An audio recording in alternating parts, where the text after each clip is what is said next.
이 새벽에 주 앞에 나오신 분들을 진심으로 환영합니다. 하나님 말씀은 창세기 36장 1절부터 43절까지의 말씀입니다. 창세기 36장 1절부터 43절의 말씀 중에서 오늘 아침에는 1절부터 8절까지만 같이 읽겠습니다. 1절부터 8절까지의 말씀 다 같이 읽겠습니다. 에서 곧 에돔의 족보는 이러하니라. 에서가 가나안 여인 중 헷 족속 엘론의 딸 아다와 히위 족속 시브온의 딸인 아나의 딸 오홀리바마를 자기 아내로 맞이하고 또 이스마엘의 딸 느바요의 누이 바스맛을 맞이하였더니 아다는 엘리바스를 에서에게 낳았고 바스맛은 르우엘을 낳았고 오홀리바마는 여우스와 얄람과 고라를 낳았으니 이들은 에서의 아들들이요 가나안 땅에서 그에게 태어난 자들이더라. 에서가 자기 아내들과 자기 자녀들과 자기 집의 모든 사람과 자기의 가축과 자기의 모든 짐승과 자기가 가나안 땅에서 모은 모든 재물을 이끌고 그의 동생 야곱을 떠나 다른 곳으로 갔으니 두 사람의 소유가 풍부하여 함께 거주할 수 없음이러라. 그들이 거주하는 땅이 그들의 가축으로 말미암아 그들을 용납할 수 없었더라. 이에 에서 곧 에돔이 세일산에 거주하니라. 아멘. 오늘 본문의 말씀에 1절에 보니까 에서 곧 에돔의 족보라 그랬습니다. 우리가 에서, 이삭의 첫 번째 아들, 쌍둥이 아들 중에 첫 번째 아들을 에서라고 합니다. 그래서 에서는 보통 털이 많다 이런 뜻도 있는데요. 에돔이라고 하는 별칭도 있는데 에돔은 주로 이제 붉다 뭐 이런 식으로 해서 같은 사람의 이름이 에서, 에돔 같이 통용되고 있습니다. 오늘 2절에 보니까 에서가 가나안 여인 중에서 헷 족속의 딸 아다라는 사람과 그 다음에 히위 족속 중에서 오홀리바마 이렇게 아내로 취했다 그랬고 3절에 보니까 또 이스마엘의 딸 느바요의 누이 바스맛을 맞이했다. 모두 아내를 3명을 거느렸는데 눈여겨볼 것은 2절에 보니까 가나안 여인 중에 아내를 취했다. 결국은 언약의 백성으로서 하나님의 그 언약을 기억하고 믿음의 사람의 그런 분명한 노선을 기억하기 위해서는 보통 이렇게 가나안 여인을 아내로 취하면 안 됐는데 오늘 에서는 실제로 이러한 삶을 살면서 하나님께서 미리 정하신 그의 인생의 길이 야곱과는 매우 다른 쪽으로 지금 가고 있습니다. 오늘 특별히 3절, 4절, 5절을 보니까 자손들의 이름이 등장하고 있는데요. 6절부터의 말씀을 보니까 이제 에서가 이제 야곱과 이제 분리가 되고 있습니다. 에서가 자기 아내, 자녀, 자기 집의 모든 사람 종들과 가축과 짐승과 재산을 다 끌고 그의 동생 야곱을 떠났다고 합니다. 지금 이 야곱이 사는 이 땅이 사실은 언약 백성으로서의 정통성을 이어받는 중요한 장소였는데 이곳을 떠나게 되었다는 것은 그의 개인적인 생각에 하나님의 언약과는 이제 배제된 무관한 인생이 되었고 또 크게 보면 하나님께서 야곱과 에서를 분리하면서 이제 아브라함과 이삭과 야곱으로 이어지는 언약의 정통성이 지금 야곱으로 이어지는 것을 다시 한번 강조합니다. 7절에 보니까 표면적으로 볼 때는 두 사람의 소유가 너무 풍부하여 함께 거주할 수 없었다 그랬는데 하나님의 큰 그림으로 볼 때는 이렇게 분리가 되는 과정이 등장합니다. 그래서 8절에 보니까 에서의 후손들 에돔 족속은 세일산에 거주하게 되었다 이렇게 얘기합니다.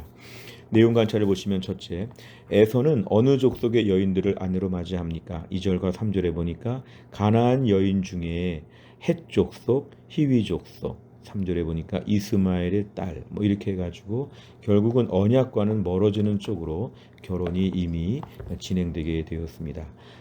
두 번째를 보면 에서는 가나안 땅을 떠나 어디에 정착합니까? 8절에 보니까 세일산에 거주하였다고 했습니다. 세일산이라고 하는 것은 이제 가나안 땅과 좀 거리가 떨어진 곳인데 이곳이 이제 에돔 후손들의 주로 거주지가 되었습니다.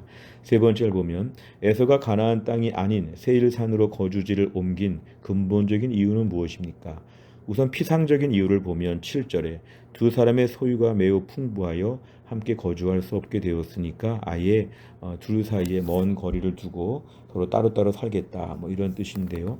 사실은 2절과 3절에서 힌트가 있는 것은 이미 그는 하나님의 언약과는 멀어지게 되어서 이방 여인과 결혼하는 걸 통해서 하나님의 언약, 하나님의 약속의 땅 이런 것과는 전혀 신경 쓰지 않는 그의 삶을 우리가 알 수 있습니다. 결국 오늘 이 에서에게 있어서의 삶의 가장 큰 특징은 하나님의 언약과는 무관하게 인간적으로 볼 때에 자기 살 길을 찾아간다. 영적인 언약의 계보 이런 것들은 다 무관한 것이죠. 이 말씀을 좀 묵상해 보면 오늘도 우리가 이 땅을 살면서 하나님 앞에서의 믿음을 위해서 어느 것이 옳은가, 어느 자리에 서야 되는가, 나는 믿음 생활 잘하기 위해서 어떤 일정한 거리를 유지해야 되는가, 이러한 쪽의 기준과 그런 관념이 오늘 에서에게 없는 것처럼 우리에게도 없을 수가 있습니다. 오늘도 이 땅에서 세상의 부요함과 안락함과 편안함을 추구하는 삶으로 신앙적으로 어떤 이렇게 무대의 주류에서 뒤로 가지 아니하도록, 신앙의 영적인 주류 자리에서 자꾸 믿음의 변두리로 가지 아니하도록, 신앙은 정통 신앙을 가지고 중심에서 주류 자리를 지켜야 합니다. 항상 믿음 생활은 주류가 되어야 하죠. 한 복판의 자리를 그대로 지키고 있어야 됩니다. 가나안 땅을 지키고 있었던 그러한 야곱처럼 오늘 우리가 믿음의 자리에서 나만의 그러한 영적인 메인 무대를 떠나지 아니하도록 지금의 신앙적인 모든 스탠스를 그대로 유지하고 일정한 믿음의 그러한 안정된 삶을 더 중요시 여기는 것이 우리에게 필요하기 때문에 오늘 본문에 등장하는 이러한 에서는 반면교사가 됩니다. 네 번째를 보면 에서의 후손이 풍요와 번성으로 인해 하나님의 언약과 구원에서 멀어져 이스라엘과 대립하게 된 모습에서 무엇을 느낍니까? 오늘 본문에 등장하는 에서의 후손은 특별히 풍요와 번성, 세상적으로 그냥 안락하게 사는 것, 하나님과 별 관계없이 사는 삶에 매우 집착했다면 오늘날 우리의 삶에도 혹시 그런 것이 있지 않은가? 내가 당장 믿음으로 사는 것에 대한 관심, 세상적인 기준보다 하나님 나라의 기준을 가지고 어떤 편이 믿음으로 살기에 좋은가? 내가 지금 어디에 사는 게 더 믿음으로 살기에 좋은가? 나의 신앙의 관심이 믿음으로 사는 것에 대해 집중하는 것이 필요합니다. 화려하고 멋있게 사는 것보다 오늘 믿음을 지키며 사는 것이 훨씬 낫다는 차원에서 오늘 본문의 우리의 삶은 과연 하나님께 얼마나 집중도가 높은가 우리를 좀 돌아볼 필요가 있습니다.